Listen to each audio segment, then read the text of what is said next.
So the first thing I thought of, I said, okay, what is a colony? Let's get to the basic word, colony. Then I immediately thought of bees, the insects, bees. Then I said, what is the purpose of the worker bees? And then it hit me, to serve the queen. So at the time, this was 2018 when I experienced this. I said, wow. So a colony, the Ghanaian colony, the colony named Ghana, its purpose was to serve the queen. Wow.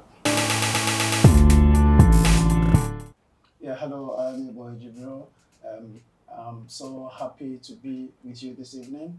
It's going to be an exciting time as always. And today I have a very beautiful lady with me here to do a very important discussion. But then before we do that, I want to urge all of you to subscribe to Authentic Plus TV. If you haven't done so, kindly do and share this video for everybody to have it because it's really going to benefit everybody out there. Not me alone, but you and your brother, your sister, everybody out there is going to benefit from this discussion that we are going to do because it's very important.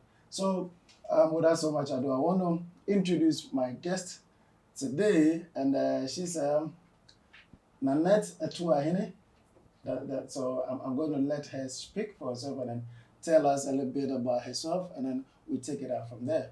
All right, my name's Nanette Atuahene, and I was born in the United States to two parents from Kumasi, Ghana. I am a real estate broker, real estate investor, mother of 4 young adult children, and now I live half of the year in California and the other half in Ghana. Okay. So now, let's do this. There's this particular issue that bothers my mind all the time. You understand? And it was, let me say, orchestrated and inspired for by Martin Luther King. Yes. I have a dream. Mm-hmm. And he said that, okay, I got inspired from Dr. Kwame Nkrumah of Ghana by the kind of things that he does, and then the way he fought for independence for just not Ghana but the whole of Africa. That was his mind, and it motivated him to write that book, I Have a Dream. But most of the times, everybody seems to have a dream. You understand? But then it gets to a point, it's like you see somebody progressing beautifully to a point, then it looks as if there's a cut-off point somewhere. The person just, ends there prematurely and never moves forward. Can you help us, unravel, I don't want to call it a mystery, or let's help us to understand it.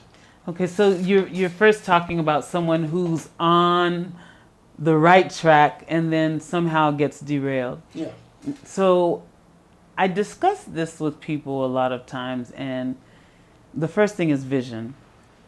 I realized a long time ago that when we have a foundation of love when it comes to what we are looking to create in our lives and what we would love to have happen, that's the foundation. So once you figure out this is what I would love to have happen, whether it's with your health, with relationships in your life, with your vocation, your calling, your career, what you're doing with your time, what you're doing with your money, the most important thing is that you really get in touch with that. And then once you hold that vision with all your might, with all your senses, hear, taste, feel, touch, smell, you can see it here first. You hold that through thick or thin, ups and downs, through peaks and valleys, through the highs and lows. That's the beginning. Okay. That's the beginning. All right. So now, when we have a vision and then we are so much committed with all our senses to it, how then does one fall along the side? A lot of times we have things that happen that make it look like what we want is not going to happen. So for instance, you might want to take a trip outside of the country, right? And you may have the money and everything, and then all of a sudden, if you're driving a car, your car breaks down, and the bill you have to pay to repair that car takes all the money away from the trip that you wanted to take. Will you give up, or will you still hold that vision? Most people give up because they feel like, now I don't have money. And so I do challenge people. I challenged one guy one time when he was talking about the challenges of the government leadership, and I told him, your God is too small. He was shocked when I said that. I let him know that you're making this system that you think doesn't work. You're making leaders that you think aren't working.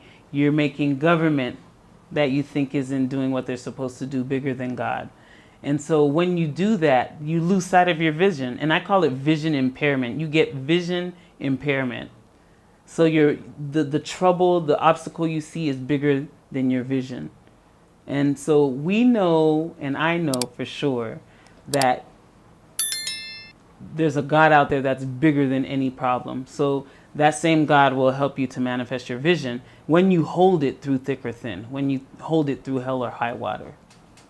Oh, so it means that when you hold it, no matter the situation, you need to be still tight on holding it. But then, as humans as we are, it becomes difficult because sometimes the situation happens and you are kind of, this one, there's nothing that I can do about it. Is that not the case? There are times where you feel like you just throw your hands up in the air. You can still hold your vision through that. And what I always tell people is when you have a vision, it's not always going to be rosy. Like even us today, how long did it take us to get to the studio? Sure. Did we give up? Okay.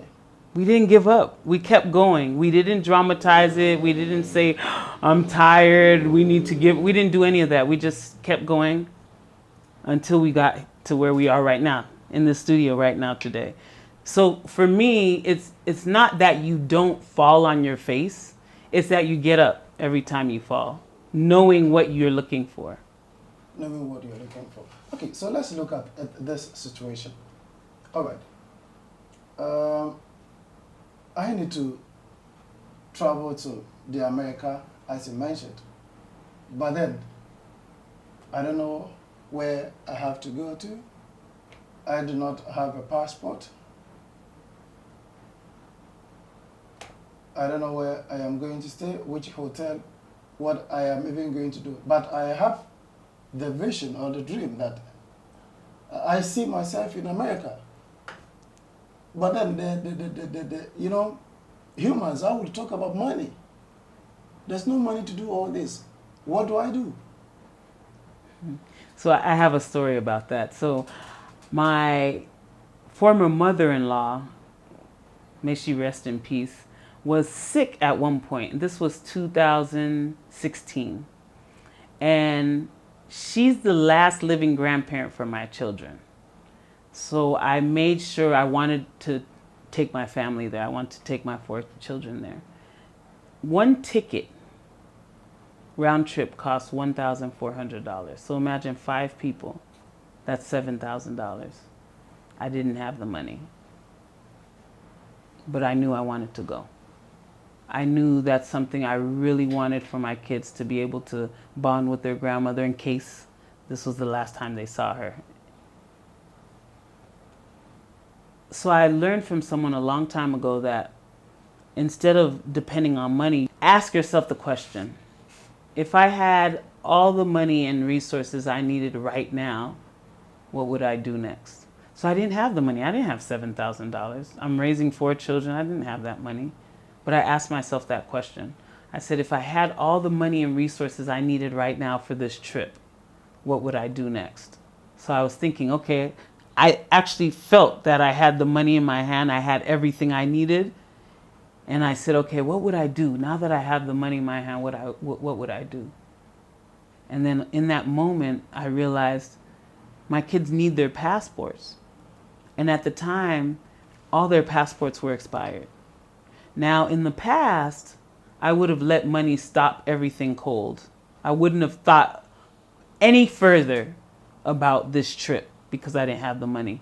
But because of that one question, I was able to move forward closer to the goal. So now it costs a couple $100 to renew their passports, right? So once I did that, I believe that once you take steps forward, you get support to keep moving. And one thing I don't do anymore as well is I don't pigeonhole the way what I want can happen. So like in this case, I didn't say, oh, I have a job that doesn't pay me enough, so I can't go on this trip and cut it dead. I didn't say, oh, the only way I can get this money for this trip is through my business, closing so many sales, selling so many properties. I didn't do that. I just said, this is what I want. I want to take this trip. I don't have to worry about the how. I just have to make sure I'm taking steps to get closer and closer to that trip. And to act as if I'm going. A lot of us, as soon as something doesn't go our way, we cut everything. We cut every action short and stop. And we lose momentum. So once I did that, money came from all kinds of places that I could never tell you I could have imagined it would come. And it wasn't from my business. And I was able to take that trip. Wow. So as I said, once you hold that vision, like I saw us in the airport, I saw the tickets in our hands or on the computer. You know, I saw everything with all my senses happening in my mind, because I always believe everything happens twice. First in your mind and then in reality. And so because I saw all of that the first time it happened, I was making sure I took all the steps to move myself forward to that trip. And little by little, I would always listen for guidance, because anytime you hold your vision, you'll always get ideas. This is what you need to do next. This is who you need to talk to next. This is who you need to call next. These are the steps you need to take. You'll always get your intuition talking to you when you're holding your vision. And that's how I was able to take the trip. And it was the last time my children saw their grandmother. So it was such a blessing. I remember her crying when she was leaving, saying that this may be the last time I see you. So thank you so much. She thanked me so much for giving her the opportunity to see her grandchildren. Wow. These are the things in life that I love, that you can't exchange for anything. There's no amount of money that you can exchange for an experience like that. Wow. Wow. That's beautiful. So it means that when you were talking, you mentioned that you didn't have to think about how. You understand? So does that mean that when you think about the how to go get it, how to move, it is going to pin you down?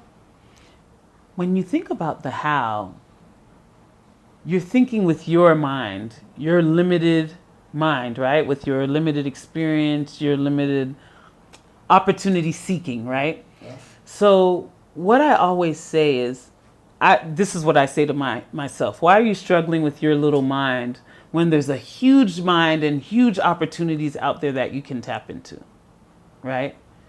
Some of us call that God. You know, different people call it different things, but that's what I call it.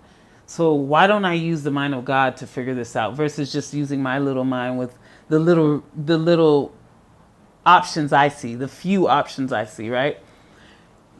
So what I say is that a lot of times in the past, I used to pigeonhole the options with my mind, my how.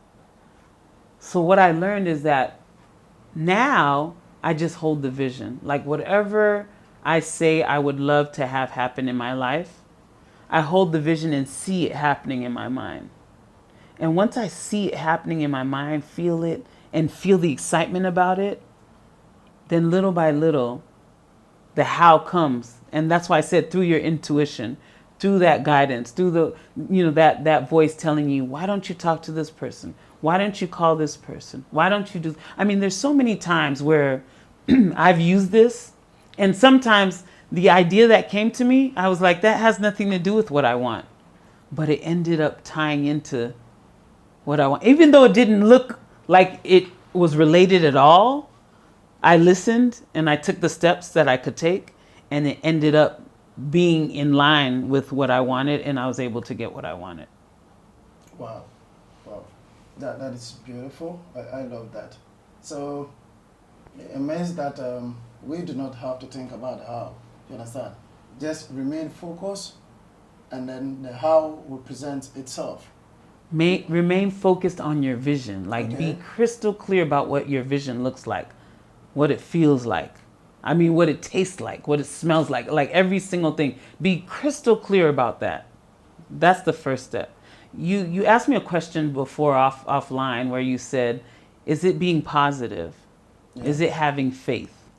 And I told you positive isn't big enough. Love and the vision that comes from that love is what makes it huge, right? Faith is not just faith. It's not just faith anyhow. It's faith that your vision has already happened here, so it must happen in reality, in physical reality. Sure. So let's look at this. You know, sometimes as human beings, all right, you left home, okay? You came back, your kids went out to play, they are not back home. What comes to your mind first? As a parent, when you're conditioned, the first thing that comes to your mind, and you actually see it and feel it, is that something bad happened to them. So once you see it in your mind, all of a sudden your body starts feeling it. Your stomach starts hurting. Your heart starts racing. Your body starts tensing up. Your shoulders start tensing up, right? So as a parent, that was the biggest test for me of what I'm sharing with you. Okay. As a parent, I had to implement what I'm sharing with you. So like there are times where my daughter was missing for like hours at a time. And at first I'd be like, oh my God, what happened to her? But because I know everything happens twice, I would calm myself down and I would say, no, everything's fine. I can see her calling me. I can see her saying everything's fine. I'm here now. I'm on the other side of if she traveled. Yes, I landed. Getting that text, I could see that to calm me down. Because as a parent, a lot of times we are conditioned to worry that the worst is happening when we don't see them doing what we're doing or expect. Right? And so as a parent, that was the biggest test. And as a parent, like you grow leaps and bounds because of things like that. Wow. Wow. So you know, looking at all this and then having to, you know, as it were, commit yourself into believing that nothing has happened. That is the real deal. You understand? Because as humans as we are, rightly as you mentioned, most of the time you begin to think that something bad has happened. And when you continue to be within that circumstance, what happens? Does it really materialize that something bad can really happen? Because, you know, that one too, you have committed your senses, everything to it, because there's nothing that is stopping you from thinking that nothing bad hasn't happened. You are still by it. Does it make it, you know, materialize that actually something bad has happened? Now, the first thing that you said was that you actually think nothing bad has happened. I actually think I'll get a text from her. So it's not that nothing bad has happened, it's that I see me getting a text from her. I see her telling me, Mom, I got in okay. So it's not just saying, oh, nothing bad has happened. It's actually saying, oh, yeah, I see her calling me. I see everything's fine. I see that she sent me that text. I see that she made that phone call to me saying, yes, Mom, everything's good. I'm here. I made it. I made it safely. Great. And then the second piece of what you said is, do we actually manifest the bad thing happening because we're thinking about Sure. it? And it's not that we manifest the bad thing. We manifest the bad thing in our body as a result of thinking that something bad happened to them. So the what happens is we make ourselves sick, basically, worrying about our children, right? So even if that thing didn't happen, our body feels like it happened. And What- that's what we're looking to shift Okay. by seeing what we would love to have happen, right? Okay. Seeing my daughter safe, seeing her sending me that text, seeing her give me that call, seeing her saying, "I landed. I'm in that state, or I'm in that country, or wherever she traveled." Actually seeing that. All right. So in that instance, do you believe in the idea that there is no solution outside us, but every solution resides within us? Yes, that's so great that you say that. Because we can only control what's inside of us, that's what I focus on. There's nothing I can control outside of me. I can't control another person. I can only control my thoughts, my feelings. And so that's why I focus on that. Because once I focus on that, then my body feels it, and then eventually I'll see it. So my job is not to try and control someone else. My job is to manage my mind and my feelings and my emotions. Wow.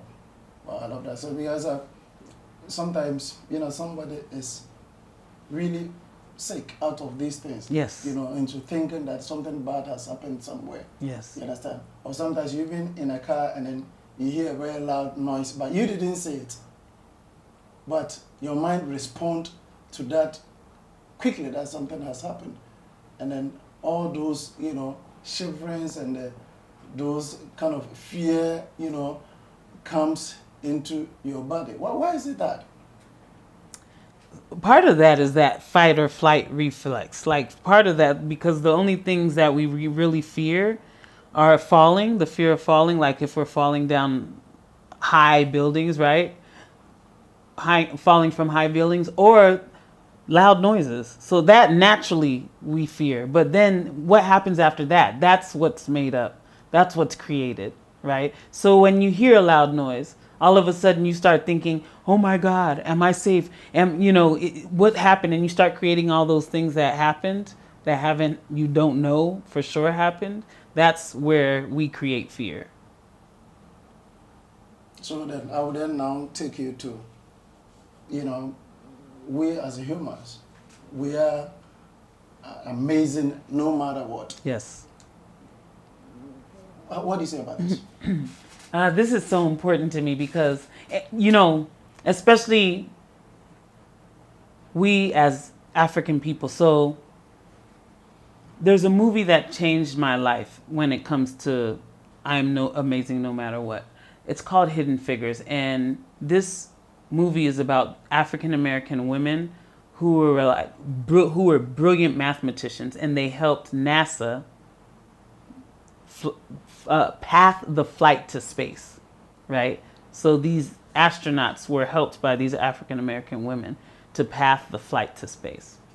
So I watched this movie, and as I was walking out of the theater, I said, "Wow, imagine how brilliant these women were." And they called the movie Hidden Legacy because they didn't teach us about them in school. And this was the first time this information was really coming out to like the broader population, Sure. right? So as I'm walking out, I get this feeling of anger because I said, "Wow, imagine these women were so brilliant." And that brilliance came from somewhere. And so in America, we know we have this history, right? So I said, "Wow, so this brilliance must have come from somewhere." Her mother, grandmother, grandfather, whatever. I said, and imagine that same grandfather was enslaved with that same brilliance. That same brilliance she had, her grandparent or whoever before her had it, but they were enslaved. So that really took me on a journey to get to where we're going to end. So then I said, "Wow, imagine the system that had to be put in place to make a brilliant people think they were slaves." They always had that brilliance in them no matter what. So I thought about it from the enslavement side of things, the system that had to be put in place to make brilliant people think they were slaves. Then I thought about colonialism because my family's from Ghana, so I know about colonialism, and I know that's a system as well. So how did that impact us? So the first thing I thought of, I said, okay, what is a colony? Let's get to the basic word, colony. Then I immediately thought of bees, the insects, bees. Then I said, what is the purpose of the worker bees? And then it hit me, to serve the queen. So at the time, this was 2018 when I experienced this, I said, wow. So a colony, the Ghanaian colony, the colony named Ghana, its purpose was to serve the queen. Wow. So then I start thinking, the educational system. Okay. What's the purpose? Okay. To serve the queen. The judicial system. To serve the queen. What's the purpose? To serve the queen. The natural resources. What's the purpose? To serve, not to serve the Ghanaians, to serve the queen. So once I put all of this together, the United States side of things and the Ghanaian side of things, I said, what's the point of me knowing all of this? And the point was, at the end of the day, to know that you are amazing no matter what, and to know that you're working to empower yourself in the process of everything, and to empower those around you to live prosperous lives. So from that moment, I said, wow, to break all these systems down is to know that you're brilliant and you're amazing no matter what. Yeah, so as Africans, as we are, wherever we find ourselves, we are really brilliant. Don't wait for nobody to tell you before you know that. You already got it. From my sister, look at the explanation. It means a lot to me. You understand? You are brilliant no matter what. No matter who you are, no matter your education level, no matter whatever you are doing, every business, no matter how big or small, you are brilliant. Is that not it? Yes. And you walk as if. Walk in life as if. Have the courage to take those risks. When you say you want something big, even if you fall down, it doesn't mean you're a failure. You just get back up because you're amazing no matter what. If you're amazing no matter what, fall down and get back up. And that will get you further with all the dreams that you have. Wow. Your final word. My final word is just to really know, for we as Africans, is to really know who we are, to really embrace who we are, to really walk in that knowing of our brilliance, to make sure that we do the work. No matter how hard it is, to do the work, to keep progressing, to keep building, to keep going until we manifest that dream that's in our mind. Wow, this is so beautiful. I love this. And I know seriously that you are enjoying it as you are watching. So please, let this video go viral. Send it to everybody. Forward it to everybody, everywhere on this globe to have access to this. You understand? Because I believe the content is so good and it's meant for you and I. We shouldn't lose touch of it. It's really good for everybody out there to have access to this. Leave your comment because we want to listen and watch what you are going to write to us and then respond to you. Probably, there are some people also who would want to ask further questions. Excellent. And or probably will want to find out about you, want to talk to you personally. How can they reach you? Okay, my name is Nanette Atuahene. That's my handle. At Nanette, Nannette, Atuahene, Atuahene. And that's how you can get in touch with me on Instagram mostly. And we'll go from there. Please subscribe to Authentic Plus TV to get more of this great content and to be able to share it with others. Yeah, that's it. So thank you so much for watching.